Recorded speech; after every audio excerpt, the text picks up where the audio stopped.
All right, let's podcast. We're live on Colin's Conversations. I'll let you introduce yourself, let everybody know who you are, what you do, and how you got here. All right, well, my name is CabinInTheWoods. I'm a producer, rapper, engineer. I'm from Cleveland, of course, obviously. What was the last part? How'd you get here? Oh, we drove here from, what do you mean, how did I get here? What brought you to the show? Oh, well, my dude, Scuff, introduced me to Colin a minute ago. And I like all the interviews you do. You actually ask really good questions. And so I hit you up and was like, hey, what's up with an interview, man? Absolutely. I love when I could get a guest on camera to say that I asked the best questions, because I'm working on a compilation that I want to get ready for Christmas for my wife. Since she thinks I never ask any of the right questions, so, you talk to your grandma or your mom, she's like, oh, well, what did they say? I don't know. I didn't ask. She's always like, you never ask the right questions. And every episode, they're like, wow, that's a really good question. Tell Maura. But yeah, Scuff is probably, I want to say at least 8 or 10 episodes are solely because of Scuff Mixon. So anybody that hasn't checked him out, check him out. I even got one of my old, she's like 70-year-old landscaping customers listening to Scuff now. Wow. Yeah, Scuff was out working with me for a while and doing little odd jobs and stuff. Yeah. And we mentioned to her the one day that he does music, and I was over the other day, and she always asks, like, how's the wife, how's the dogs, how's the kid? And then kind of a pause, she's like, how's Casey? I haven't seen Casey the last couple times you've been coming around. And I was like, oh, Casey's good. She's like, how do I find his music? I want to listen. And so, now she's listening to all the new stuff. Man, that's raw, dude. So that's kind of a good introduction to a game that I normally kind of play. It's called name dropping. Okay. If you've listened to the show, you've heard a couple people do it. Yeah. I'm going to pick 3 names of people that you've been tied to or that I know that you know, and you're going to tell me who they are and how you know them. Okay. So we'll use Scuff, since you already brought him up. Who is Scuff Mixon? Okay, so Scuff Mixon is one of the most talented motherfuckers in this goddamn state. When I met him, he was set design and lights, and I believe he was also doing sound for this independent film we were all working on at the time. And we actually didn't even get super duper close until after the movie was done. And then I think it was either at the rap party. Yeah, it was the rap party for the movie. After the rap party, we were going back to his house. We made hella music together. And then that's when I found out he was like an artist as well. And his music is just freaking crazy. Like, I'm a big fan. I was a fan before I was even his friend. Like, just hearing the music, seeing the videos. It was actually one of our other mutual homies, Sebastian. He was showing me the videos. Like, yeah, he do music, bro. Here, check this out. Oh, shit. We going back to his house to do music? Right. Let's go. We up. And then it's been a rap since, man. It's just been up. So. And I think that's probably how almost everybody that, because he's brought everybody on the show, so I use him in that question. And everybody says that he's one of the best musicians, at least in the state, if not out currently. And he's also the other one that everybody always says is he's one of the most stand-up dudes that you could know. And I would ever, bro. Like, that's why, the dude is struggling with money. I'm like, hey, man, I don't have that much extra work, but come on, like, I see what you're trying to do. Let me help support it in any way that I can. Hell yeah. And creative-wise, like you said, the dude's doing tattoos, does painting. Man. Like, if there's a medium, Scuff is finding a way to master it. Exactly. And he's like, he doesn't do anything that he doesn't care about. Right. And I think that probably is why everything that he does is good, because he actually gives a shit about it. And he has, like, man, it's like he has ultimate dominion over his craft.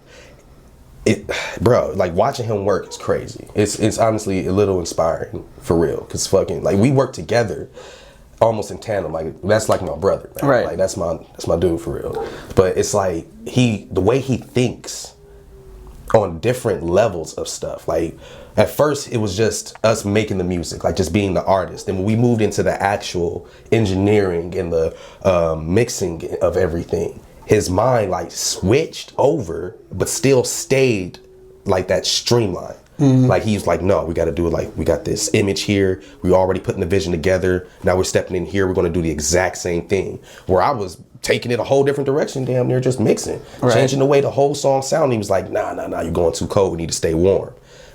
I didn't even know what the hell cold and warm was. Right? So, man, it's just... That's how I felt the time that I went and watched him and Ty C start cooking shit up together. Man, don't even get me started on Ty C, man. That dude's freaking Merlin or Yen Sid, dude. Freaking, he is crazy. He's the hard one to get on the show. Ty C, this is like the 3rd episode I've called you out. Ty, I've done it now, bro. Now you got to come on. Me and you were the last ones, bro. You got to come on, bro. Absolutely. So the next in the name dropping is, how do you know Adi Ray, and who is Adi Ray? Man, how do I know Adi Ray? He's going to hate me for this. I know Adi Ray. Those are my favorite type of stories. Because before Adi Ray was Adi Ray, he was Zach Gatz. See, I was on the Lavish Journey podcast a couple months ago, and shortly after me, Adi Ray, because, you know, smart podcast people like myself, same with Jay Gaines from Lavish Journey, we kind of watch an episode, you're like, they know how to do an interview, let me go get them. Next thing I know, I'm waiting to see mine come up. I'm like, how's he know Adi? Oh, I called out Adi in the show. Never thought to ask how Adi, I asked how Blue Moon 2, that name, and how that came. For some reason, it didn't click to ask how Adi Ray came. And then I had heard him ask it, and I was like, why didn't I get Zach? You know, I did this first interview. I fucked it up, but continue. Oh, yeah. So freaking, he was Zach Gatz at first, and he was working as an engineer with Will. I forgot what. It's like Will Got Flame, I think, was his engineer production name. But it was, you know, them This is two. what, Little Italy? Yeah, and this is in Little Italy when they had the coast. And we used to be customers there. And, well, not customers, I guess, they're clients. But, you know, we used to go there and record all the time with Mills Peso. We would go with him, or we'll just show up ourselves. My brother got really tight with him at first. I was off doing my own thing and stuff, working and chasing down other music endeavors and whatnot. But my brother got really close with Adi and his little brother. And then I met Low Gang and everybody. But that's how I know Adi, though, because at first he was Zach Gatz. We actually did a track together and never released it. You tend to do that a lot. The Cabin Vault is insane, everybody. Man, like, look. there's like 3 songs on Spotify, I think, right now, but there's like 30,000. I've heard bits and pieces all these little places that I go. I gotta stop sharing my music with people. They're getting me in trouble. Because everyone's like, oh no, I heard you got a new song. How the fuck did you? How do you know I got a new song? But I don't think you realize it, but you're in the Curly Chuck interview like 400 times. No, I didn't even get to watch Chuck's yet. Oh, you gotta watch it. It's a good one. But it was same too. Like, these mics do a really good job of knocking out the background noises and stuff. But they were mixing that one that I called you out after I left it that day. It was the one You Think You're High But I'm Hello was in it. Oh, that's Like the Smoke with Me Beamer and Morgan. Yeah, they were working on different stuff on that one, and like every once in a while you would just hear that bass line just hitting on the interview, and you're like, oh, I'm not gonna be able to hide the bass line. Hey, I gotta stop touching my hoodie so I keep accidentally hitting this damn mic. I forgot that I was being a jackass, being cool, and put it right here. It's all good. And just so I don't make the same Adi mistake, how did Cabin in the Woods start? How'd you come up with that? Oh, so I used to be Vega Fontaine, which is a really corny ass name now that I look back. Hindsight 2020. But my brother, his name is House in the Hills. You can also find him as House in the Hills. With a Z, right? Yes, House in the Hills with a Z, and the A in duh, spelled D-A, it's spelled D-V. It's a family thing to make it hard to look for. Yes, it is. But his name was House in the Hills all for a long ass minute before I changed my name to Cabin in the Woods. But we decided to be twins and shit and work off that dynamic. And so, because he's House in the Hills, he like going to parties and being fucked up and all that shit. And I don't like people. Cabin in the Woods, no Cabin people. in the Woods, yeah. I appreciate my solitude. Don't get it wrong. I love people. I love to love. I love to be around people. I try to be as great as possible. But you guys fucking suck. So, yeah. Awesome. Cabin in the Woods. And we'll finish this up. We just mentioned him. How do you know Curly Chuck? Who is Curly Chuck? Oh, okay. So Curly Chuck is also another musical enigma, man. His lyrical ability is crazy. The way he thinks about words, how to line them up. It's like a puzzle. Man. And it's like, I want to say it's almost like old school, but there's nobody in the old school who I think of who raps like him. I feel like he's one of those artists who really do rap like themselves. I think he's got the new age melodic sound that almost everybody's going for, but then kind of goes in with that like that rage of like the 90s. And he keeps it lyrical, but it makes it sound, some of his songs to me, it sounds like he's just talking to you. Yeah. Like he just got something to say. And dude's a fucking dog. We actually got a track today. You got a track with everybody, man. I'm gonna say that a lot in this interview. I can tell now. I got a track with him too. It's just not released. But I know Chuck from a lot of places, a lot of people. I just mutually met him. We never actually connected yet until Invasion. That's when we really connected. But right before Invasion, I want to say maybe months in the making before Invasion, or at least until I got brought into Invasion, I want to say, not before Invasion even happened, before I got brought into it.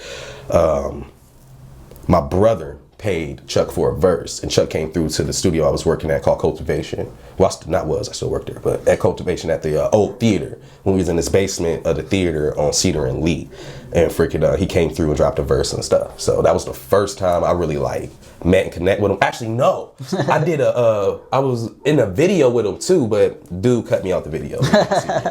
But I was an extra at the skate park for him and Kayla Kresna or Crash. That's the one that's kind of just like walking through a skate park, isn't it? Yeah. I was one of the people buying drugs from him in the video. Nice. And like, why they cut you out? Not talented enough at buying drugs? I got other features and other videos. I wasn't impressed about it. Right. Like, it's still a dope ass video. Freaking the song was raw as shit too. So I didn't really give a fuck. It was still dope. I watched it. I watched it a bunch of times. I didn't give a damn. That's sweet. I kept going, well, see, this is where I would have been, but we ain't gonna talk about it. Just imagining yourself like, I was there. Yeah, I was there. That's my foot. They just put the opacity to me to 0. That's all. That's all. It's cool. So you mentioned a lot of different things, that you were acting, that your music. When did the creativity part of you start? Man, I've always been creative. My mom was a creative person when I was younger, when she was still in school, because she had us young. So I think she was, in college or something. She was going to school somewhere though. I just remember that because we used to go to class with her. But she used to have this big ass, like, brown, it was like a giant envelope, basically. But it was, like, legit, like, had to be, like, this big, man. Even as a little kid, like, it was taller than me. And it was, big tarps, I guess. Or not tarp, but canvases. And she used to draw, like, big ass pictures of, like, cats that were in the neighborhood, flowers, sceneries and stuff. And, like, seeing that my mom could draw, and like made me want to draw as a kid, so I got a drawing.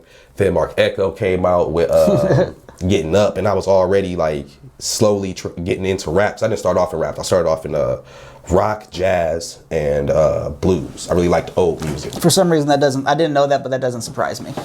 Yeah, I don't know. I liked old music. I still listen to like music from like the 30s, the 40s, and the 50s, just because like the harmonies. I really like harmonies. Something about it just makes me feel good. But so I was slowly getting into hip hop, and the first rappers I liked was Nas, Pharcyde, Jay-Z, Big L, Pun.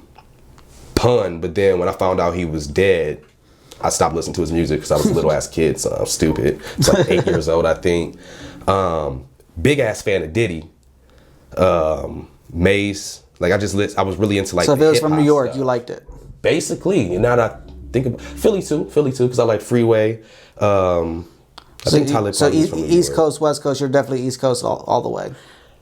No. Because I mean, West Coast got like, I'm a big Snoop fan, so West Coast got a lot of stuff that I like. Damn, wait, what was the question again? I'm sorry. I totally rabbit hole that. How did you get started in music? I think is where we got started. Oh, yeah. So freaking or just creativity, not music. Yeah. So with the creativity, music came into play sort of with when I started getting into graffiti and stuff, because I was really into hip hop music, specifically New York rappers and stuff, and then breakdancing.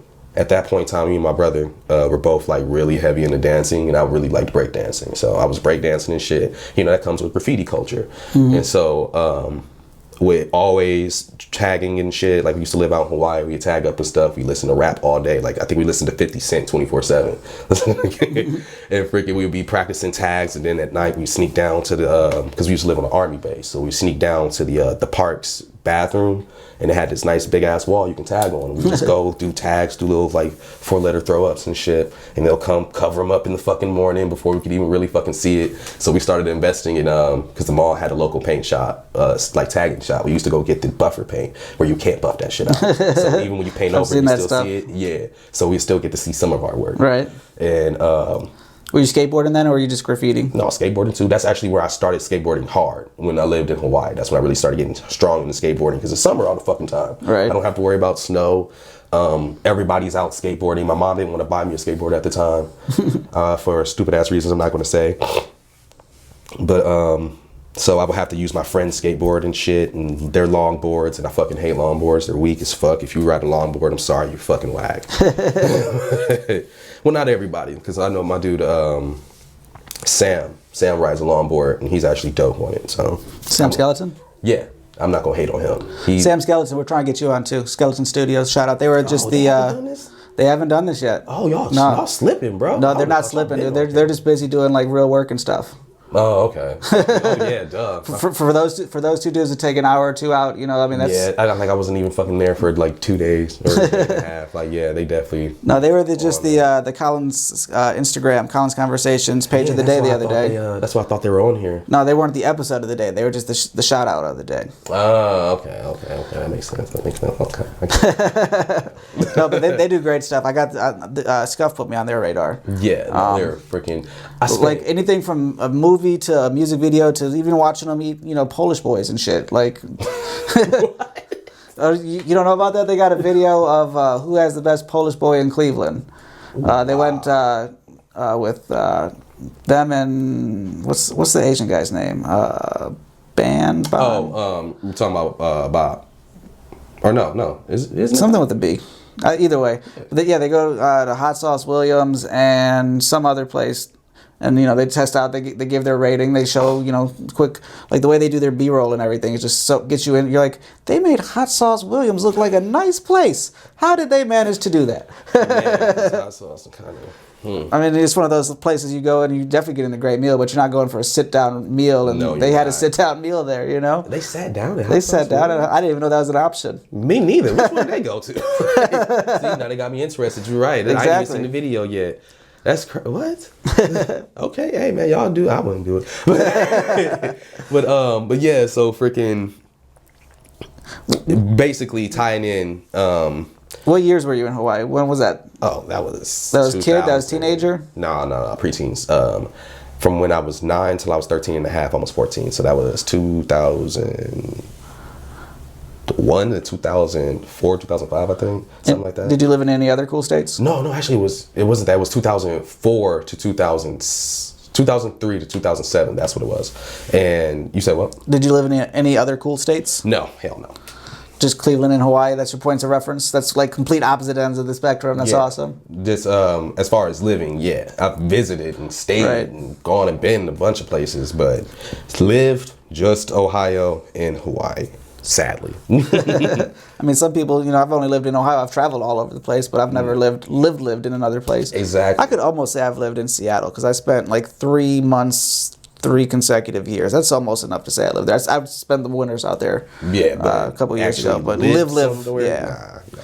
I already don't forget the streets of those places now. It's been so long. So, but yeah, Hawaii was just 2004 to 2007. Came back around 2008. Stayed on the west side instead of used to live on the east side off St. Clair and Lakeview. Lived on the west side when we came back from Hawaii, and then moved all the way out to Canton, Ohio, for my freshman year, high school, and half my sophomore. Then I moved back to Cleveland with my mom and lived in Mayfield. Got to some shit in Mayfield. Ended up in Cleveland Heights for my senior year, and then big ass circle. So Cabin in the Woods is really just a nomad. Got it. Yeah, basically, man. Stay moving, dude. Stay moving. I don't know what the hell that is. What's up with that in my life, dude? We've always been moving. Right. Like, we don't stay in a place for too fucking long. I don't know. And when you say we, you also mentioned him a few other times. You have a brother. What's it like having a twin? Oh, man. What's it like having a twin? I love this question. It depends. Everybody's experience is different. That's one thing I want to say, because I don't like making statements based off of my experience and having people take them as a general statement, like I'm blanket carpeting a whole thing. No, I'm specifically speaking from my experience. It is a constant up and down, constantly up and down. We are we're thick as thieves, dude. So no matter what. Like, he would literally have to, like, try to kill me for me to not fuck with him anymore.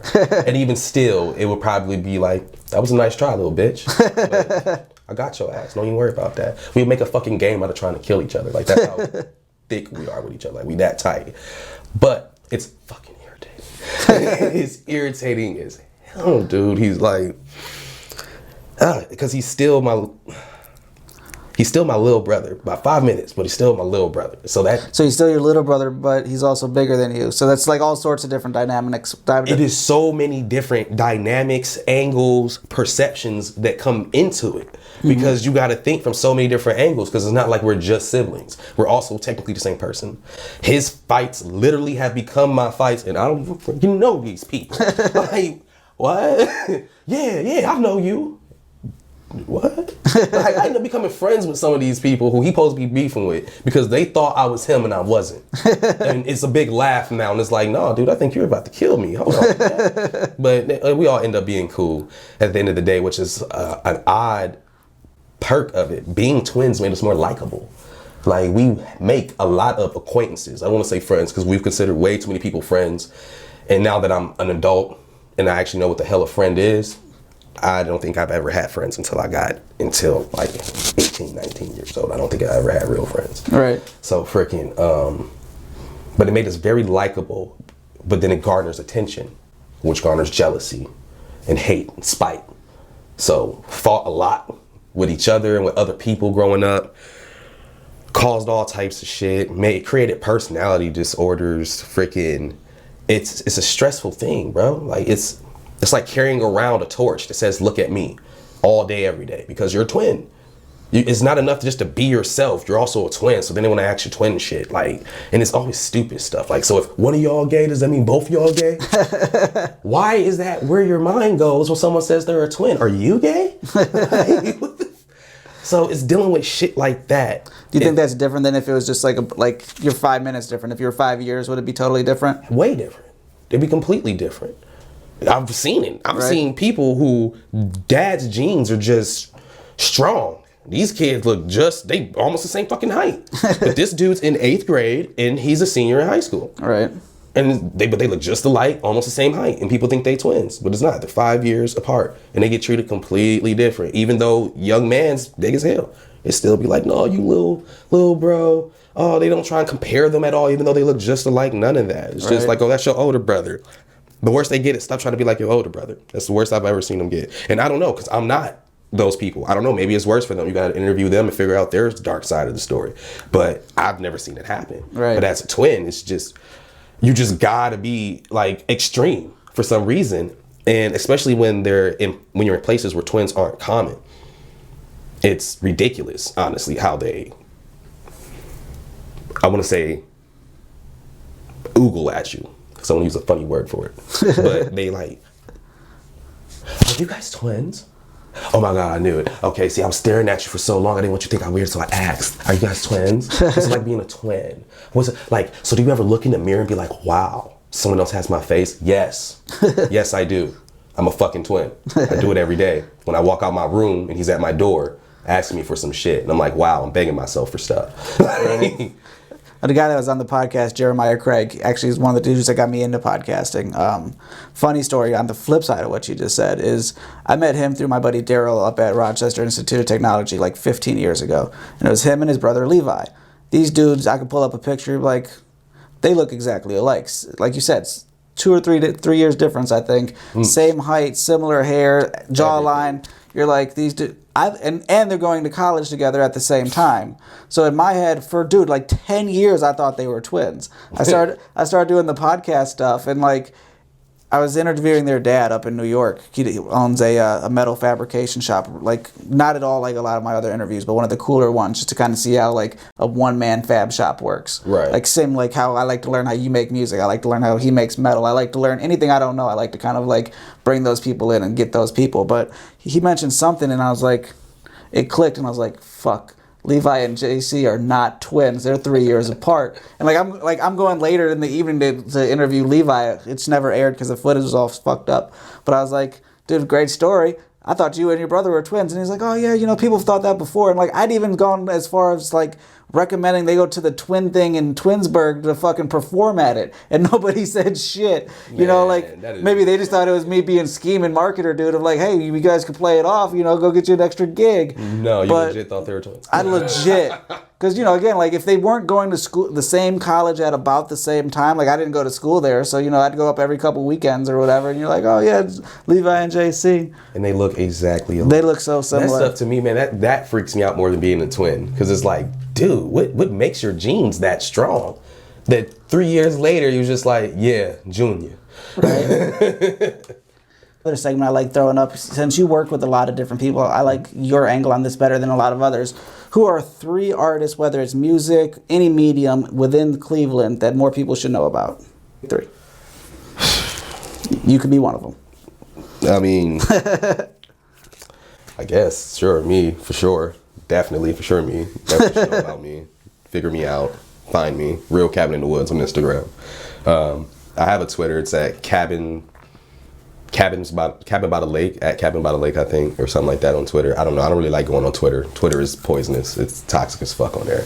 Every time I get on Twitter, it makes me want to cry. So I stay off Twitter for real. Y'all. I've never been a Twitter fan. Yeah, me, bro. I keep trying to get into Twitter because they got like funny stuff. It's entertaining. It keeps you up with a lot of like news. Right. But I kind of just use it as like a dump bin for links of like, man, I'm hoping some eyes maybe see this and maybe click my link, and that's about it. I don't like. People mostly use it to dump their feelings, and that's why I don't like it. It's too much opinion, too much. Like some people are just sick for no reason. They just choose to be sick because it's Twitter. But yeah, so find me on Instagram, Real Cabin in the Woods. Okay, fuck it. I'm just gonna pick people who I'm like currently right now listening to. That works. So I already said me. You know what? I'm gonna make mines too. So the Estates. It's me and my brother. House in the Hills. People should definitely know the Estates from listening to my music right now. Josh White. More people should know about Josh White. I don't know why the fuck he's not already. He's actually on the list of people that I got to get on the show. He's been requested by multiple people. Yeah, he should definitely do one. You checked the video of the Curly Chuck one. He dropped in on it. Really? Like, okay, I gotta watch that. Right as I'm asking a question, like I think it was the what is your favorite collaboration question that I asked Chuck, and I see him kind of like thinking. He's like, and then you hear this little whisper behind me, and I was like, oh, Josh is just saying, hey, do that song we did. And he came and just did a quick thing on the camera. Because right now my favorite feature is what I got with him too. So, because that joint is. So we got the Estates. We got Josh White. Who's number 3? You know what? I'm gonna go with my homie Mush from Rubber Band Money Gang, Mush Mob, Blaze Gang. I'm gonna go with Mush because he is a dope ass artist. A lot of people who I try to show his music to, they try to hate on it. Honestly, they don't fuck with it, but I don't care. I fuck with his music hard. I know hella people who fuck with his music hard. He's a new artist. He just came home type shit. So he just like really started to make music, but he dope. I don't care. He hard to me. I like his music a lot. I produced a lot of it, but still. Right. Well, not a lot of it. Not anymore. Now that he done actually got in the groove of things. It's been months now since we were in the studio together, and he's got a lot more, like, I think, bangers. I think he's progressing well as an artist. He doesn't write, which is, I know, a common thing that people don't like nowadays, but he takes it seriously. Like, he doesn't just go in there and just off the top of the head. Like, he'll go in there and redo the same shit over and over again to make sure he get that shit right. Like, he came up with the right people. Like, he connected with Johnny Blaze and Doughboy and, Rubber Band Money Gang, So he got some really good, I guess, mentors. I don't know if they really do mentor him or not. I don't pretend to be in their business like that, but fuck it. He got people in his camp who definitely helping him progress very fucking well. I really like his music right now. I was listening to one of his tracks on the way up here, and that's why I'm saying it, because I listen to that song all the fucking time too. So, I'm gonna go with Mush Beezy. Excellent. Yeah. And you kind of touched on this about 5,000 times. I did too. How we said you got this vault of shit that's just like put it out. As an artist, as an engineer, as a producer, so you wear kind of 3 different hats doing all those different things. How do you know when a song is ready, and is it different on each one of those levels of when a song is ready to get put out? That's a really good fucking question. Damn, dude. I haven't had to think about this in a while. So for me, like, knowing when I'm ready to release a song, it's all a big process, because I used to fuck up royally with releases. I used to be like crappy on the business end and the marketing end of being an artist. Great artists sucked at releasing music and being consistent and things like that. So I had to learn from that mistake. And one thing I learned was patience is key. Because with patience, it gives you more time to have hindsight, which is always 2020. So it gives me time to actually look back on the track, figure out exactly what it is that I want it to become and what I got to do to get it there.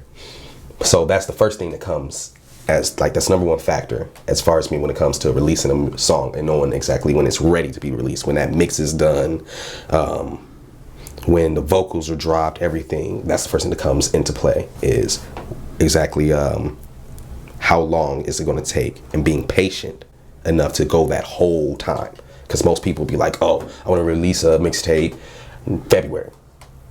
Start pulling up on December, January, and they start rushing shit. Can't rush it. Take your time. If it's going to take longer than February, then it's supposed to take longer than February. You got to be patient enough to make sure that you are actually getting out the vision that you had. So that's the first thing. Secondly, it's getting the actual mix to be right. Because it can be what I'm visioning, but if that mix ain't right, no one's gonna like it. No one's gonna like it. No one's gonna buy it. So then I gotta make sure I'm getting the right people to mix it. Because I'm a good engineer myself, but I'm self-taught. I'm not even that versed in music theory. I'm still teaching myself music theory and stuff. And there's just people like Ticey or Adi who I could take it to, and they can bibbity boppity boop that bitch. And then that song is a hit. Right. So the first thing is making sure that I'm actually being patient enough to get the vision out. And the second one is getting the right mix on it. And then after that, it's really just, when do I want to drop it? If I didn't already have a preset date, I can just drop it right there when it's done. I can drop it tomorrow. I can drop it next year. What do I want to do with it? Did I want this to be a single for the summertime? Did I want this to be a melodic song for people to listen to in the winter when they all alone because they ain't getting nobody for boo season? Like, what am I going to do with it? That becomes the third factor, and honestly the last factor too. Is just where am I going to market this to? And then follow through. Finish it, wrap it up, you got yourself a hit, kid. So that's really how I think of it. That's my process on figuring out when a song is ready to be released and then when to actually release it. And of those three, of the producer, the engineer, the artist, which one of those roles do you like best? The artist, honestly. And it's the worst role to me. Because with producing and engineering, I'm way more hands-on. I have to pay more attention. It's just a higher level of care with being with that, because this is the veins and the organs of the song. It's not just the bones. We got to make sure that all the capillaries are in the right place, that we didn't put your heart on the left side, even though some people are born like that. So it's totally cool. I'm not judging you guys. But, like that's what engineering and producing is. And then the voice breathes life into the body. So to me, the artist part is the simplest. All I got to do is write really good lyrics that actually mean something to me, that say something. Like, you always got to have something to say. That's something that I always try to tell artists. Have something to say, man. Even if it's about nothing, say something. Because people get up there and they say absolutely nothing about nothing, and then it sounds like noise, and it's hard for me to mix it. It really is. And I hate being like that, but that's the artist part of me. It's prejudice. It's boring. Shit is boring, bro. You're not saying nothing. How am I supposed to be creative with this? You're not being creative. You're giving me nothing to work with. And artists are divas. They don't like having their feelings hurt, so I don't try to say it too much. Damn, kind of lost track there. I'm sorry. That's all good. Let's move to, if you... you're known for your, I don't know, probably 20-thing long rants of Instagram stories about the music business. If you could only change one thing about the music business, what would it be? Oh my God. One thing, and when it would change, I promise this would change the game forever. Actually have orientations for being anything you want to be in the music industry. And like, I know they got these things where like, you can buy or pay like $500 and you can meet with, like right now I could have spent like $300 and met with Kato on a track, and he'll listen to my music and listen to my beats and stuff, and he'll do like kind of what we're doing right here, but he'll like consult me basically on what to do next with my music and stuff. Mm-hmm. Instead of having that, because then you got to know about those things, you know what I'm saying? And then where are you going to find those mediums? And yes, we got the internet, but most of the people like I know in Cleveland, my clients aren't somebody with a fucking MacBook. Right. Some of them got to travel all the way downtown to go to the library just to use some internet. Not everyone has it. A lot of the artists who are really, really good have no opportunity, and they just trying to work. Like, we're not about to sit here and pretend like the economy is not ass right now, dude. This isn't what it used to be. Everyone's kind of struggling right now. But when you start a job at like McDonald's, the first thing they do is orientation. Right. They tell you what your job is, what you got to do it, and they give you guidelines that you follow.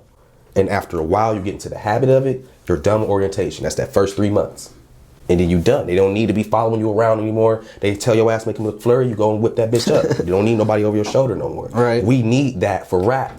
Because rap, everyone's still treating rap and this music, period, like it's just a hobby that you can blow up off of. And it's not. This is a career. Right. There's, like I be telling people, man, there are like thousands, hundreds of thousands of artists who you've never even heard of, who got like 500,000 fucking followers on Instagram, if that matters to you. And you ain't never heard of this dude. He pay his bills off his music alone. How? Because he treats it like a career. He may not be the most famous person, but he gets up at 8 o'clock in the morning, like Johnny get up and go to the bus stop so he can get to the office. He get up, get in his car, and he go to the studio. He drop at least 4 tracks worth of vocals for his engineer to work with. If he a producer, he produced. I used to say in all my raps, I gotta make a beat before I eat. I don't eat unless I make a beat. I got to work. You get up and you treat this like a job. From 8 o'clock in the morning till 8 o'clock at night, you do music. So they promoting all day. They freaking dropping tracks. They getting more beats in so they can have more music. They keep the music consistently going. They're networking with people. They're on live all day. Everything they do is on a live. So they're talking to their fans all day. They're getting that traction all day. They're getting paid off of their Spotifys and everything because their fans like their music. They love them. They're consistent with it and they make good quality shit because they work on their craft every damn day. It's possible. You can do it. You ain't gotta be the most famous person to make money doing this. Just treat it like a career. And we could all be making really great music and profiting from this. But no, instead, all the great artists gotta struggle, and even some of the bad artists, we all gotta struggle, and it's all about who knows who and who got the money. Like the old boy who run QC said, if you want your song to be a #1 hit, it's only gonna cost you $200,000. Think about what that means. It's not just that if you got $200,000, it means if you got $200,000 to spend, you can get the right connections, right. You can make the right moves, you can do the right things, and you will have yourself a #1 hit. Like, how are you going to get that if you're not consistently working every day? Right. The dude who said, I can't remember what his name is, but the guy who said that, he don't just be kicking it. Just be like, I'm going to go to the studio after payday. No, right. He in the studio every day checking on his artists. He makes sure he do $200,000 work to spend that $200,000 to get on the billboard. And that's what we need orientation for, because that's what the fuck they tell you that at. Right. Or every job you ever do, they tell you on orientation. This is where you can go in this company. Because they want to keep you. They'd be like, look, this is what you got to do. Here is where you're going to go. And if you keep all this up, at the end of the road, you could be management. You know what I'm saying? 401ks, free McDoubles. We need that for rap. I'm in agreement with you, but how do you put that in place? Is that up to the individual studio? Is that just before you could upload to Spotify, you got to watch this course? How do you put something like that in place?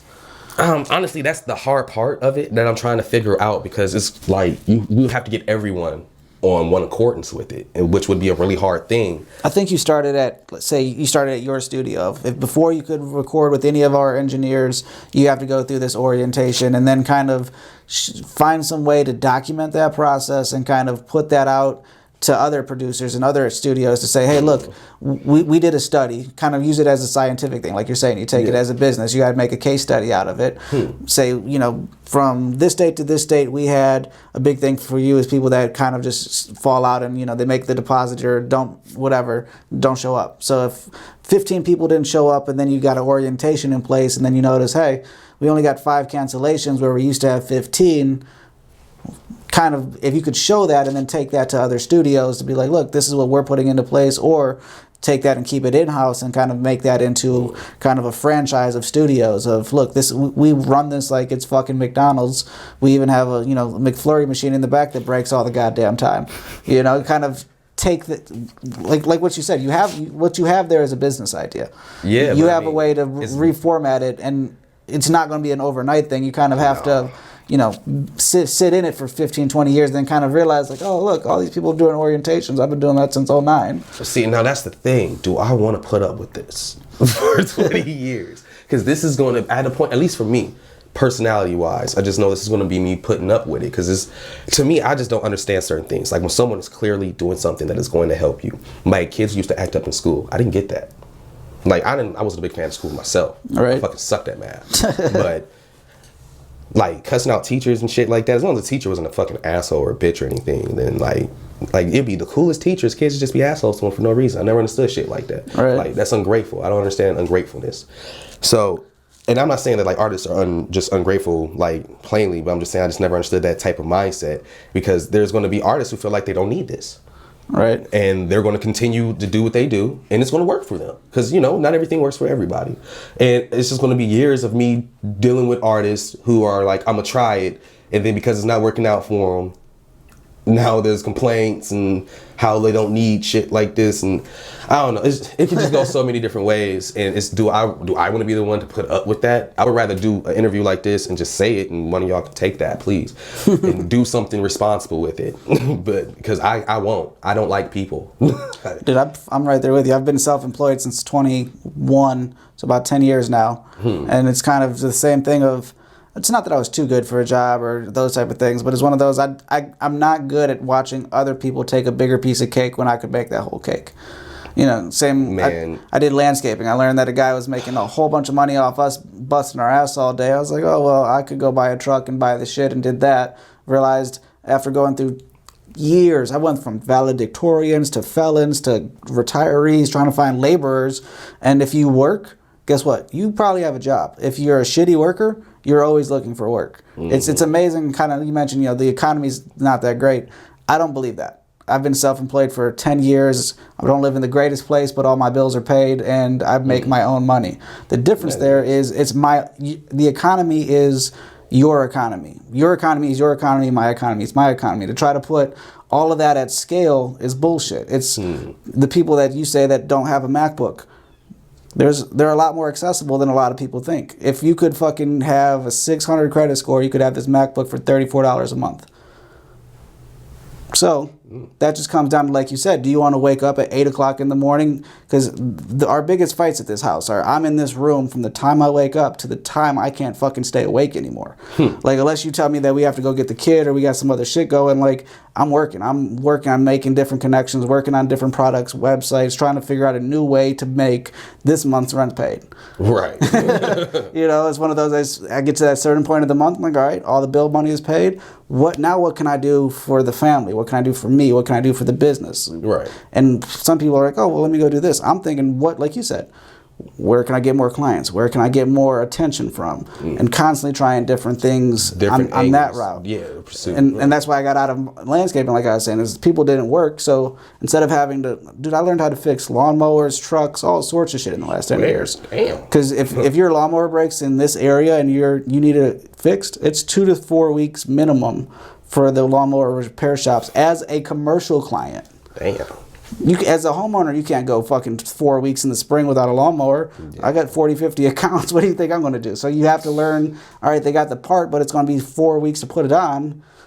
If I can't figure out how to put it on within 4 weeks, I'll come back. Hell yeah. But that's why I kind of got into doing the marketing thing of, if the computer breaks, I got it backed up. If this breaks, I got that backed up, to where I'm using my brain, not my body, but I'm using the same techniques that I was using to keep myself employed for 10 years to try to get that to other people. To say, hey, you're writing books. Books aren't selling for you right now, but like you said, how many hours are you spending trying to get on a podcast or this or that? Right. Like, the other one, how do you feel on the subject? Because I like how you get your animation of like, oh, these motherfuckers. How do you feel about Instagram, Facebook, all those people kind of limiting your organic reach? I don't really feel too much of a way about it, honestly, because what the fuck can I do about it? Right. I try not to stress over things I have no control over. I think it's stupid. I don't know. But then isn't that how the app works? Like, how would the app run if they was just like, let the shit go? Right. Like, then how would it work? Would we be like scrolling for hours and hours and hours and hours, hoping to find something relevant? Exactly. Like, 'cause I don't even think people realize how many people they fucking follow, dude. 500 people is a lot of people. But 500 people in a building. Yeah. Like, imagine 500 people in this apartment. It'd be fucking standing on top of each other. Exactly. And then the more we move along with technology, like, Bro, we're damn near integrated at this point Right. with technology. Oh, phones. not damn near. We are. Yeah, Like look around this room. She's on the phone. I got a computer, a camera. Fucking, we have a full. Everything. Freaking walking around my phone looks like it's a part of my leg, Right. in my pants. So freaking everyone's on their phone. They're always on Instagram. They're always on Twitter. Twitter especially. Twitter is constantly active. Freaking, I'll never run out of content on Twitter. Instagram, the way they got it set up right now, eventually I'll start seeing the same post over and over again. Twitter, never. I can scroll forever on Twitter. And that's why I don't like getting on there. And I only follow like 500 people. But so I don't know. I don't really know. I feel like it's stupid, but at the same time, wouldn't it just be chaos? Kind of. Everybody, because like think about all the people who's like, I want Instagram, Facebook, and Twitter to just let people see my stuff. Okay. Those same people always forget that you haven't given Facebook, Instagram, or Twitter a fucking dollar for your stuff to be seen. At all. Also, another thing, and I keep trying to tell people, pay for your promotion. Instagram, Facebook, Twitter, they all let you pay them to put your post up and stuff. Y'all do none of that and then be like, the analytics. The algorithm is out to get me. Yeah, that's what it is. The algorithm. No, Especially to everybody that's arguing about that, they don't know what the fuck an algorithm is. I'm like, did anyone ever? Because I tried to look it up to see, well, what is the algorithm? And it was just confusing as shit. I don't know. Hundreds and thousands of pages of code that changes weekly. See, what are you gonna do with that? When you figure out what the algorithm is, how are you gonna fight it? Exactly. It's not the algorithm, dude. Spend some bread. Make some better content. Be more consistent. Y'all post once a week. Like your people y'all complain about, the little 3-year-old kid who made millions of dollars playing with toys. It's because he was putting up videos every day because he's a little kid. He got the time to do it, but still.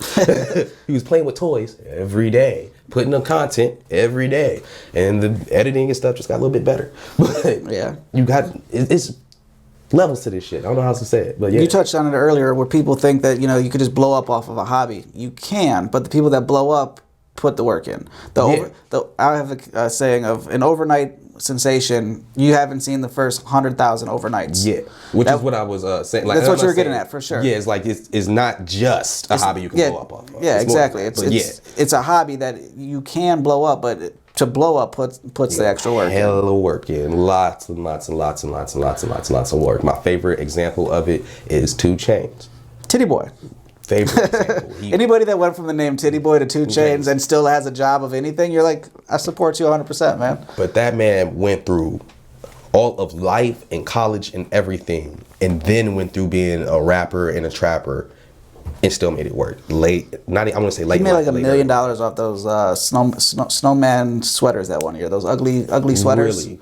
Yeah, he sold X amount of thousands of them to make them almost at least $1 million, I think is what I saw on that. Jesus Christ. You see what I mean? I mean, he did what you said. He had a platform. He put on an ugly fucking sweater. Had a warehouse make hundreds of thousands of them. Put up a link, and because people are paying attention to him, it went out there. $1 million on sweaters. That is cool. That is so crazy. I hope to do that one day. That is crazy. On ugly Christmas sweaters. I'm sorry I missed it. I love Christmas sweaters. And you've set yourself up for this question that I usually end up getting most people. You mentioned professionalism. You mentioned business, outreach, all those things. 100% agree with you. Why don't you have a website? Broke. I'm just broke. That's it. If I already talked to a few people who do like web design and stuff. One of them I met on Twitter, which is funny because I'm shit talking Twitter all day. But Twitter's been pissing me off lately, so fuck Twitter today. But right. I can't afford it right now. I got other things I'm trying to take care of to put me in better position. Like I'm trying to get my credit score up right now. Right. And bro, how much are they telling you websites cost? Shit, what was we? Here, let me try to find it on my phone real quick. Just ballparks. Like 150, 250, I think was around the numbers I was looking at. 150, 250. And then were they selling you hosting or anything like that, like a monthly? Yeah. Then I think she said, the one chick, I think she said yearly. It was yearly. Like if I gave her 25 or $50, I think, for a yearly thing. But then it was going to be. Okay, no, it was 300 not 300, but 200. It was 150 for the for her to actually build the site and stuff, right? And then $50 for yearly for her to keep it up and maintain it. And like any new content I wanted to add and stuff, she would put it on there, add modules and all that other stuff. That's a steal, by the way. Was it? Yeah. Damn, I'm still too broke for that. Because that's what a lot of people still think, that there's such a big paywall to websites. And being a marketer, it's one of those. I try to let people know that paywall is not as big as you think it is. It's also something you could 100% set this shit up yourself. Really? 100%. And I'm saying that being somebody that I charge money to set it up. Wow. No, we don't want to take this way because we're going to do the lyric test on you in a second. Oh, God. But what is this? all the lyric test is good stuff. So this is, I just redid the website for the podcast. There we go.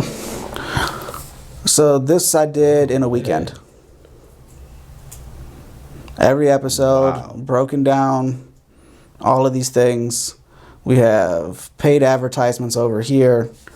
Click this, it'll take you right to a forum to send me a direct message, all that type of stuff. There's still a couple filler things on. Like I said, I'm still adding the actual content to it. This dude Mike looks so gangster, bro. Which one? Mike Miles? Yeah, that's a good photo of him. That's a dope photo, man. But this is something that I created in about a weekend. That is crazy. This looks crazy. Like, that's mad professional, too. Yes, and then it breaks it down of everything, the different, just me, entrepreneurs, entertainers, educators, things like that. Where that was a hell of a deal is where I'm saying that I can't even beat what that lady was talking about, even like a homie discount, is the most expensive thing of a website is called hosting, which is your cloud, your personal cloud, essentially. Okay. That's what all of this, all these photos, all of the code, all of that shit is stored on my hosting, which is about, on average, $10 to $12 a month. So what that other lady was doing... Yeah, she's a college student, so I think... But what she was doing is the same thing that I do, is I buy a huge fucking cloud, and I sell chunks of my cloud. Oh. Well, shit. So that's what she's doing, where she must have a gigantic to make money off of still updating your shit too. But what I normally try to tell people to do is I teach you how to do everything. Right. You do it all. Because it's no different, operating this, changing this shit is no different than fucking around with social media. But the difference is, you know this guy. Sir Faded. Oh, Sir Faded. That's my nigga. Oh shit! Am I allowed to say that word? What he does is he sells beats through his website, which is what all you guys need to be doing. Yeah, I got a BeatStars. I just need to put more beats on it. Whether it's BeatStars or if I wanted to, through my site that I just showed you. This is ColinCanHelp.com in case you've never seen it. ColinCanHelp.com. Check it out. If we got no sponsors in the next couple of days, I'll be sponsoring this episode. This is dope. But see also how I kept this look almost identical to that other look to keep it on brand. Yeah. But I could also, instead of having this like this, I could have this share an audio file. Really? Yeah. Oh, shit. Relatively easily. Damn. So you instead of these sections of podcasts and marketing, you could have beats, you could have what you do, all of that shit like that. And how much does this cost? This is like $8 million. No. Oh. But the other reason why I'm urging more and more people to go to is while Facebook and all these other ones are taking away your reach and you're making no money for posting, if you were to click this right here and sign up for that 4-month trial, I make $10. Doing what you do, promoting, you're bringing people here, they're like, oh shit, we got, cheesecake. Cheesecake finally came out, I could download it here. Man. Or I could go and sign up for Audible, or, and for the podcast when I have Target ads, like the store Target. I'm in their affiliate program. So get out of here. Yeah, dude, all this shit you could be in. Oh, that's hard. All of these Amazon things, if she was going to buy something from Amazon, she'd be like, hey, Cabin, I'm about to buy this. Send you the link. You send her back your link, and you make a percentage off of it. Oh, shit. Yeah, all these things are like the one that I sent you the other day of how you could get paid to post random things. I got to finish signing up on that app. I didn't sign up so I could get my $1. But every person that signs up for that, I get $1. That's a bet. So I'm telling people about good shit. They're getting clients. You make money off a post. I made $5 to post a fucking thing on Instagram. How long does that take? No time at all. No time at all. So. The other one that I want you to hop on, I think we've talked about this before, is Later.com. Later is scheduling. Oh, yes. Because that was when you told me about Canvas. Canva. Or Canva. Canva is good shit too. Yeah, I still use Canva. But this is Later. This is how everything that you see coming through since you give all these people little clips of music, this is all the shit coming out on Colin's conversations. So I upload all these different images, and this is just the unused. So if we went through, look at all that Curly Chuck footage about to come out. But so all of these are already in here, and then you could take it to where did I upload it? So it has this, and then I could, if it's something that I want to recur, I could put here, put my notes, and then whatever I put here will be saved. So if I want to say, go check out Cabin, blah blah blah, here's the links. Every time I want to repost that, it could already be there and I don't have to type that shit again. Man, what? Like, wait, so does that post to social media for you like that too? Or is it just... I've got it synced up here to Instagram, Facebook, and Twitter. Shit. Hold on, my God. And then each one of these is different because that's important too. So if you go to the Twitter for Colin's... I don't have anything here because I'm slacking. But scattered throughout the different months... I have it set at different times, all of that. So and it will post it for me. 100% for you. Get the fuck out of here. Yeah, man, that's what I told you about months ago. You slept on it. When I got a Canva, man, But you don't understand how many mixtape covers I got now. But the difference there is, you say, hey, Cabin, I got a new song, link in bio. You have one fucking option there. Have you ever gone to my link in bio? This motherfucker is insane with what you could do here. So link in bio, this is just this is what my Instagram page would look like.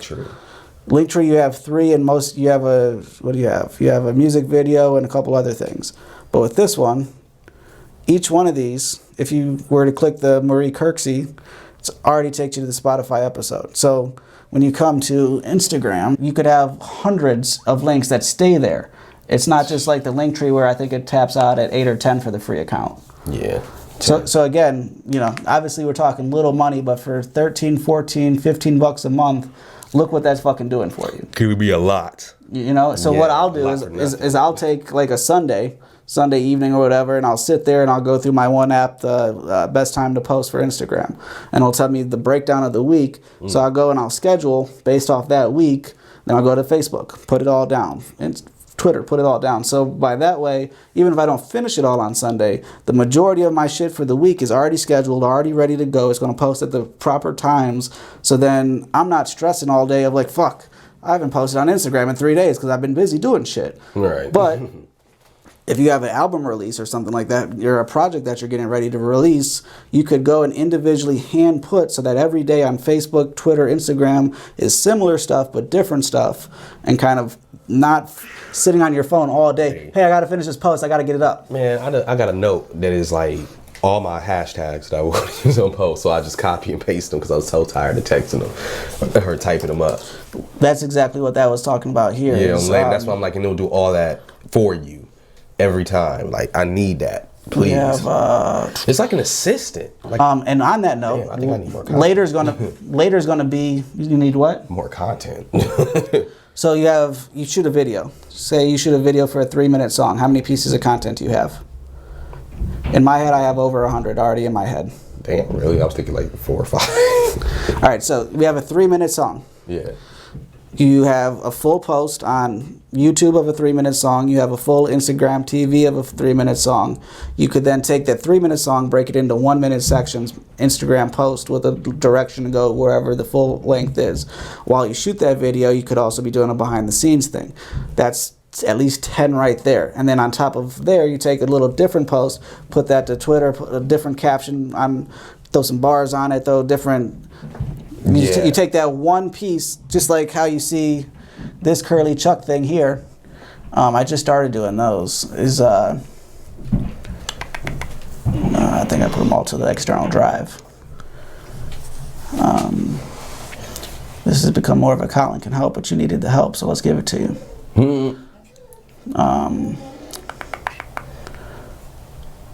So there's an interview version of Writer's Block. Like, actually, me and him sitting there talking. But then what I did was I took, through Photoshop, I just cut him out, added this in After Effects.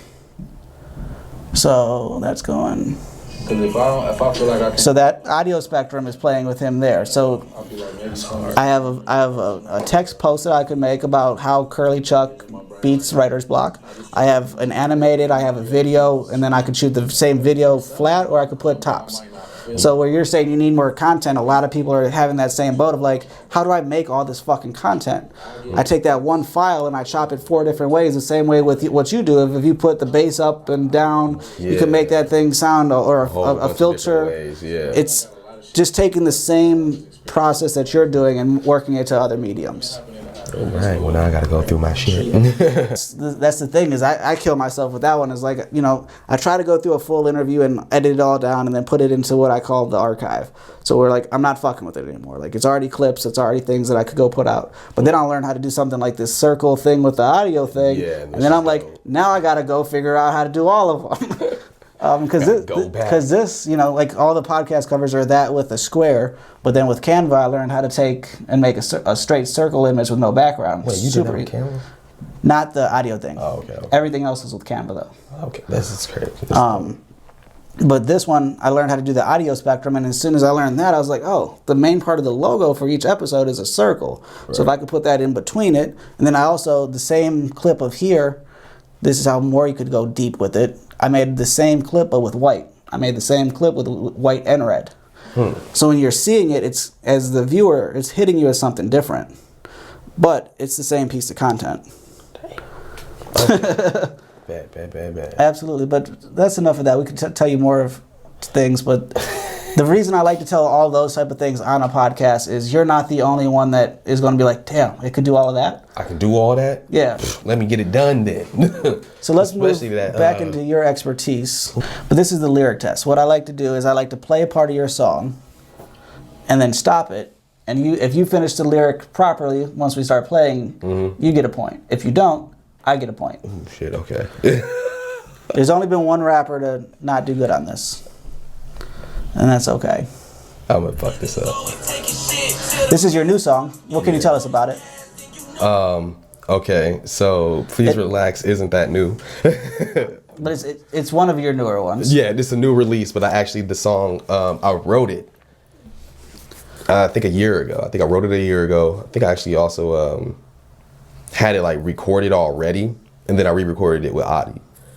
And the song, I mean, I was kind of just really trying to make a good vibey song. Oh, sorry. But I was kind of trying to make just a good vibey song, but it was just a lot. Where I was at the point, which was out in Canton, it was just a lot of shit going on. And the one thing that was in my head was just, please relax. Like, everyone needs to chill out. It's not that deep.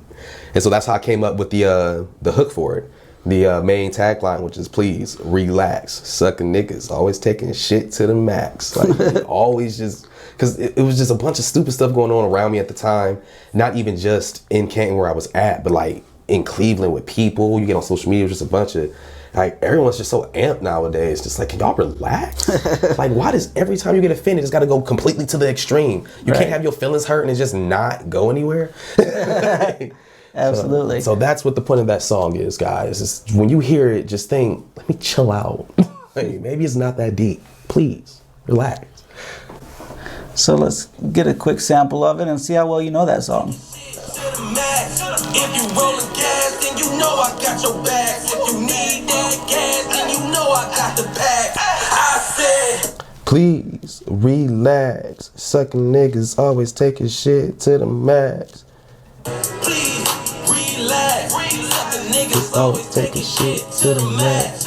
If you rollin' gas, then you know I got your bags. If you need that gas, then you know I got the packs.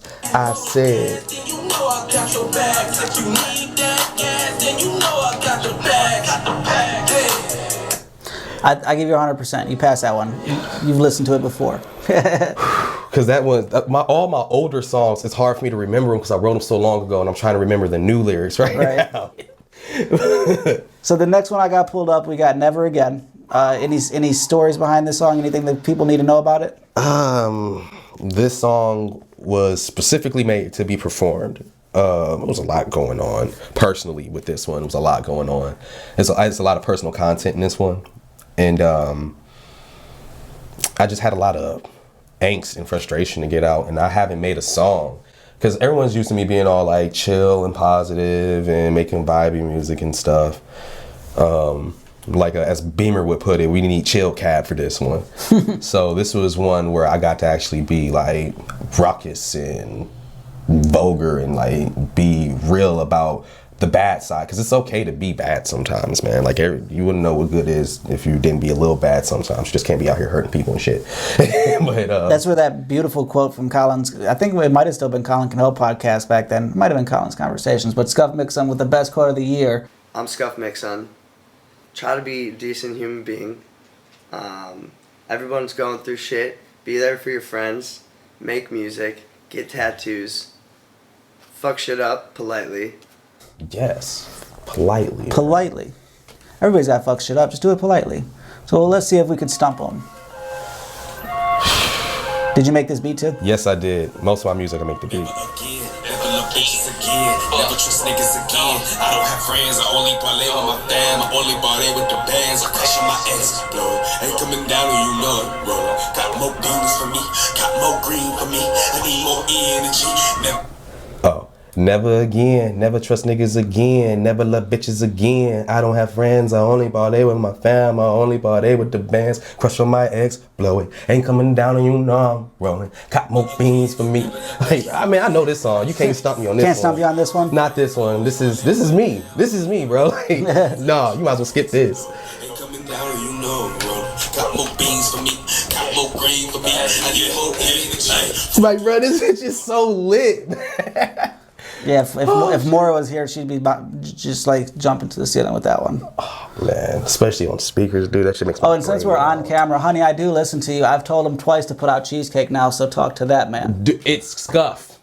Casey, put the shit out. Everybody wants it. Cabin says it's ready, so it's not even ready. Scuff has to do his verse still. I'm putting you on blast, bro. You still got to do your verse. And Scuff is one of the biggest fans of this show, so he'll hear this. Yeah. So, dude, do your verse, bro. Yeah, bro. Hold on, dude.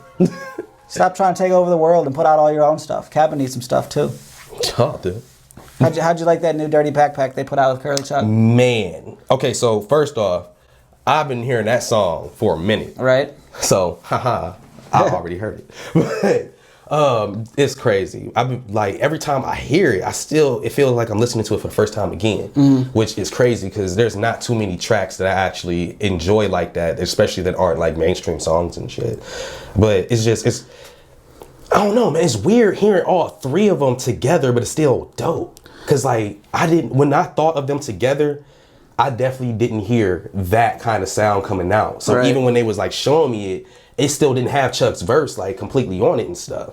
So I was still waiting to hear the final product, and I was still like, damn, dude, this is crazy. I just never would have thought to put something together like that. Especially John's verse to me is crazy. Well, I'm glad you pulled that out because he was kind of an afterthought on it. They put him in last.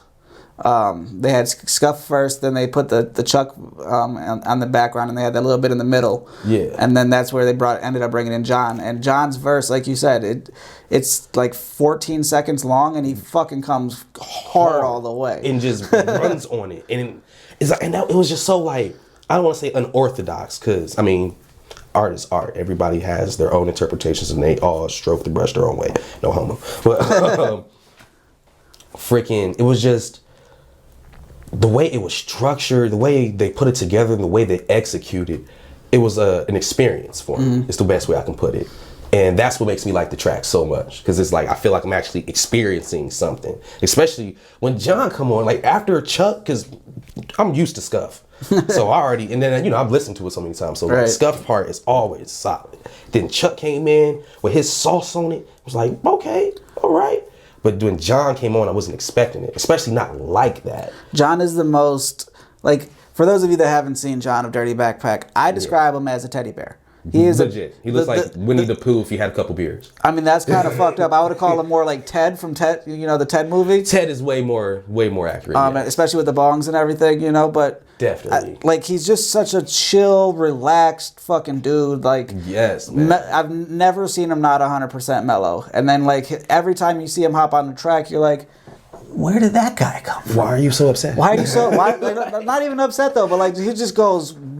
Boom! Like hits the ground running all the time, just kicking up dust all behind him. Like so I just wasn't expecting him. Even when he first was like rapping, I was expecting it to like slow down or for him to like switch. No, just mashed it, bro. That song is crazy. That's like just one of them songs of three artists just coming together and destroying it. Yeah, Who made it? Did Faded make that beat? that was a Faded beat. Yeah, see. Just about any rap that you hear, it's either you or Faded. I think if Scuff's rapping on it. Really? I don't know many other beats. Sir Faded is one. I mean, Sir Faded is also probably 80% of the podcast beats. True. Faded's a dog though, man. He's crazy with beats. Super talented. I just want to sit next to him. The rumor is he's coming up here in a month and a half. Rumor. Can't put that down, but it was halfway on record. But yeah, they're talking about putting another Dirty Backpack project, and where they went down to him last time, he's talking about coming up here. Bruh, hey, I would love to be there for that. Absolutely. I told everybody as soon as he told me about that, I was like, I need to be there filming the behind the scenes, get the documentary out. This shit, let's go. Bro, I would love to freaking work with him. He is crazy, bro. Especially his 808 patterns, like the way he manipulates some joints. It's ridiculous. I've tried to like follow it just to get the technique, right. just to have that skill. I don't know what the fuck I'm doing. Reach out to him. He's one of the most receptive people. I first reached out to him when I was doing the Dirty Backpack interview, and I was like, hey, you know, a lot of times, you know, this one we had 5 minutes of before you got here, before we finally had it down, but a lot of times I'll have, you know, messages go out to your fans and things of like, hey, is there anything I should ask or whatever. Knowing that Faded was on all of their beats, I was like, hey, you know, what can you tell me about Dirty Backpack? What angle can I hit? And then that kind of sparked me and him talking online, and about half the information I just gave you, I did a consultation with Faded, and he's up like 200 followers in 2 or 3 weeks or something.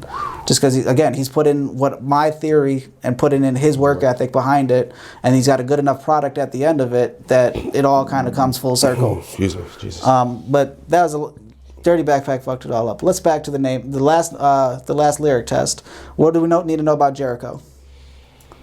Also, this one was another personal track. This one is from 2017.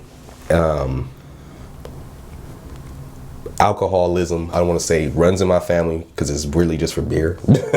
Alcohol doesn't do anything good for me, but mostly it was like beer holism or whatever the fuck you want to call it. But, beer holism. So coined it today. But I get that shit from my dad, and freaking, I was horrible with it at that point. I'm doing better now, but I was horrible with drinking beer at that point. Like, there was a point in time where I was drinking like bowls of beer as a drinking game. Shit, like, it was bad. It's funny, but it was bad. It was bad. I'm surprised my kidneys are still able to cry. They should be dead at this point. That's awesome. But yeah, so I made that song out of that angst and sadness from drinking. Oh, you gonna drop in the middle? Damn. Oh yeah, you were doing too good. I had to throw a few wrenches into it. Shit. Catch me speed. Shit. I don't even know what it. Fast lane, leave me speeding. Shit. I drink like me padre. I'm lit like my brothers, lit like me madre. Look at me sideways. I peeped you ain't know this Jericho sideways. Live like the highway. Fast lane, catch me speeding. Shit. And then I think it's gonna drop into the verse.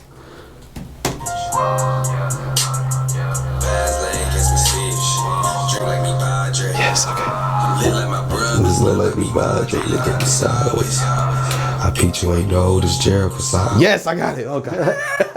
That's my favorite thing about doing this segment with artists is you essentially wrote the test that I just gave you. You just didn't realize what part of the test I was going to put in front of you. Right. You know, where like you've heard that song 1,000 times, and it's same too with the fan part of it. Like I'll know a different song, or you know, like the day we were at Casey's house, and as soon as Maura heard that bass line, she's like, is that cheesecake? You know, like you just hear that certain part where you know to go. But if I could get some of them in the middle, I think that I always bring up the Nuke Franklin one, but I think what made that harder is a couple of them.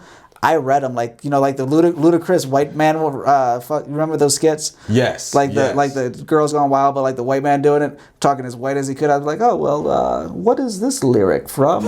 Blah blah blah blah blah. Dude, I wish I could have been there for that. And you said that one's not released yet? No, that's still in my I wish vault. I could have been there. I wish I could have seen I that. finally got something in my vault. You got a 5,000 in your vault. Man, look, the vault is key, dude. What other segments did we not hit? What are the top 3 apps that you use throughout your day, whether personally or professionally?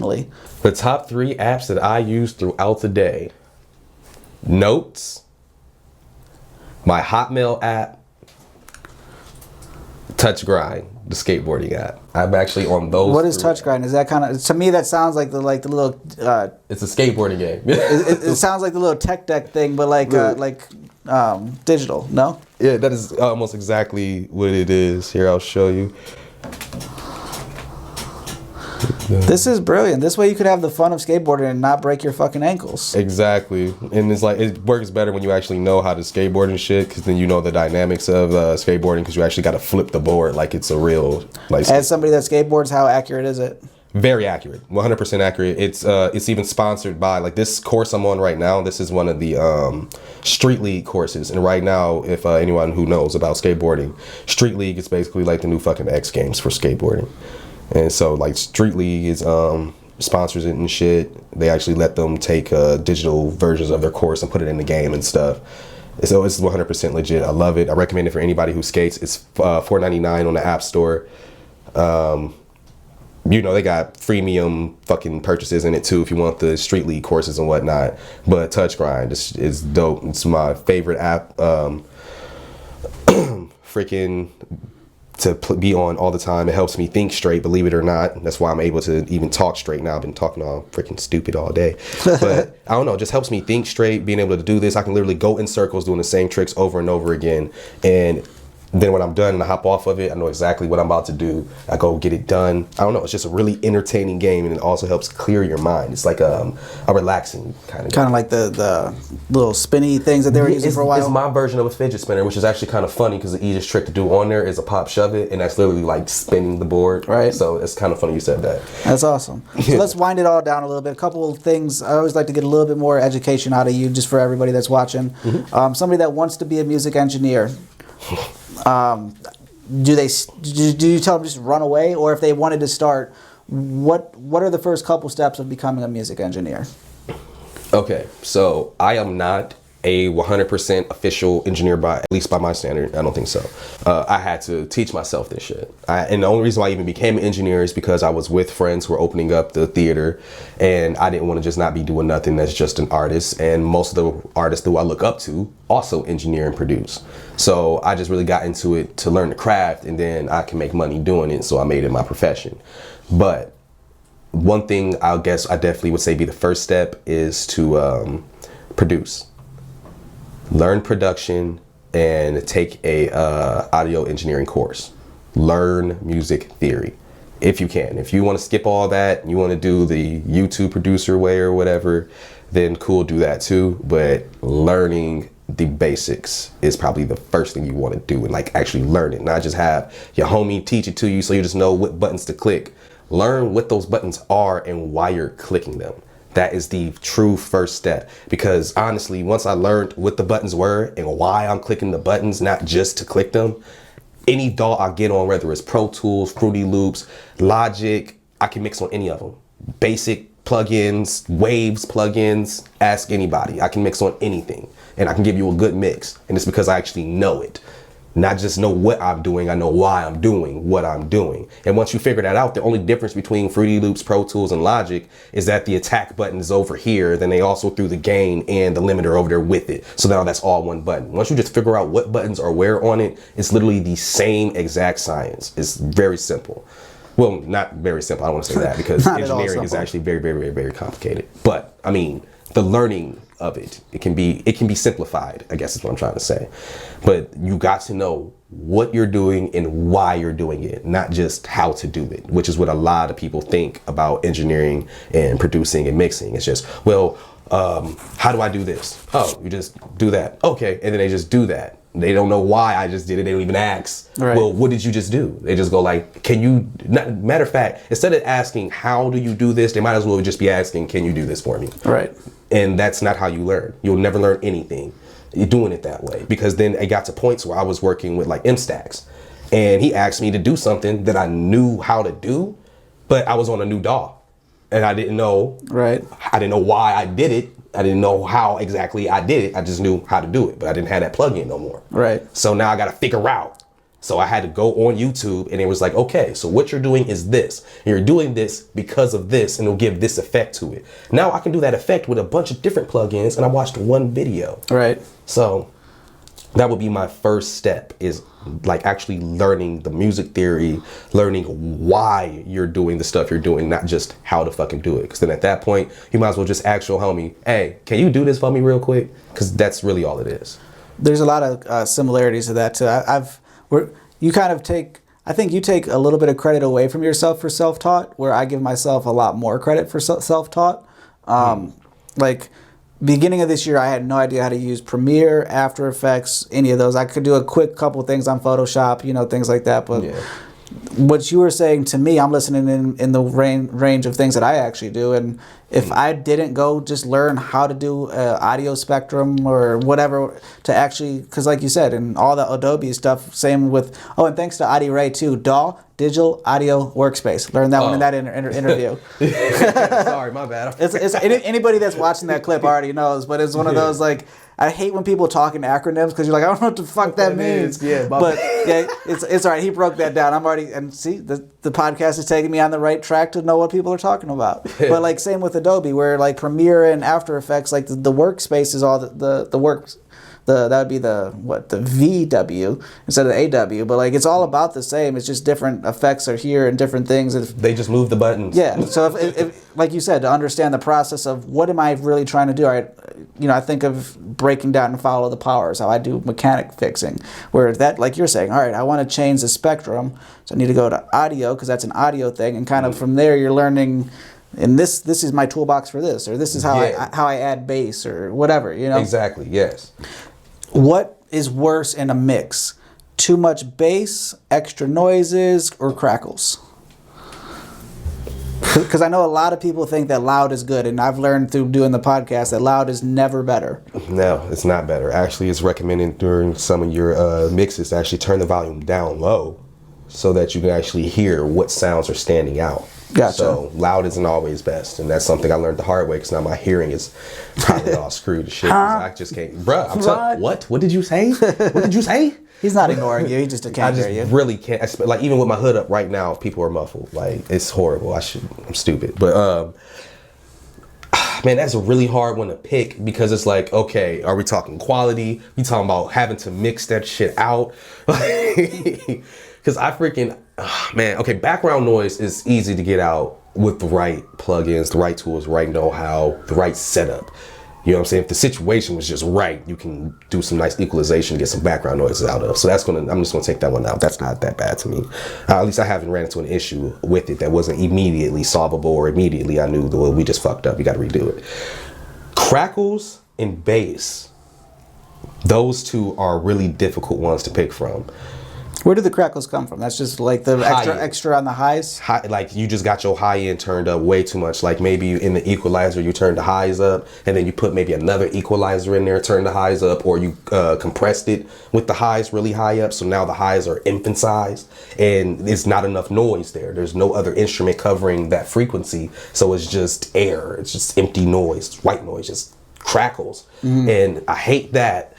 Because that can come from not even just mixing. If your mic wire is messed up, or if you don't, like that could come from equipment issues, and you got like hissings and crackles when someone hits a certain frequency and stuff. And so I want to say crackles because crackles, at least in my experience, crackles have come from a litany of shit.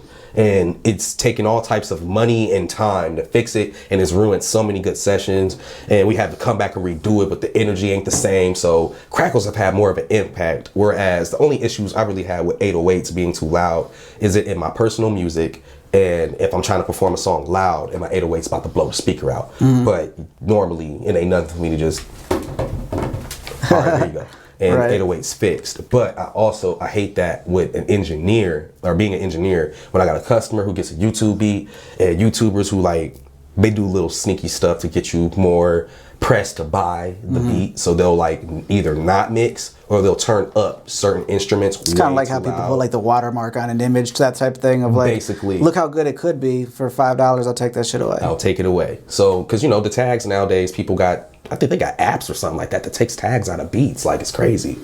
Like freaking, they do anything to take a producer's tag off. But then some rappers don't care anymore after Mike Will made it cool. Right. So him and Metro Boomin.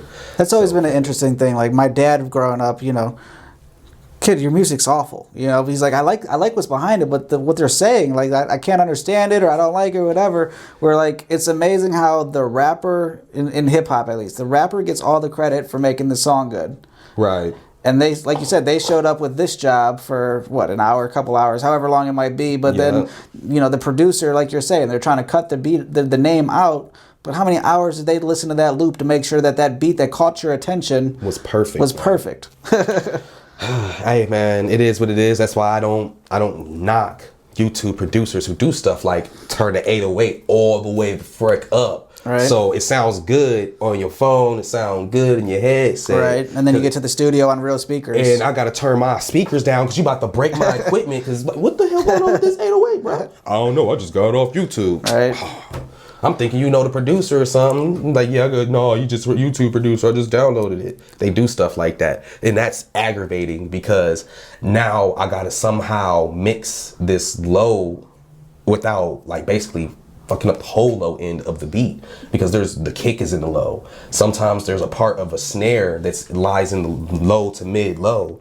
And if that 808 got distortion, it's going to cover from the low to the mid low. It sounds like something that you're better off just using that as a template to recreate the whole entire thing from scratch. Basically, I might as well just remake the beat because, I mean, buy it. Other than that, buy it. Right. Again, like it's amazing in the creative space. Again, I don't at all do what you do, and you don't do what I do. But what you're talking about is like, I turned down a lady for like 100 t-shirts that she wanted printed because the image that she gave me was so small and distorted. By the time I blew it up to be the center of a chest, it looked like dog shit.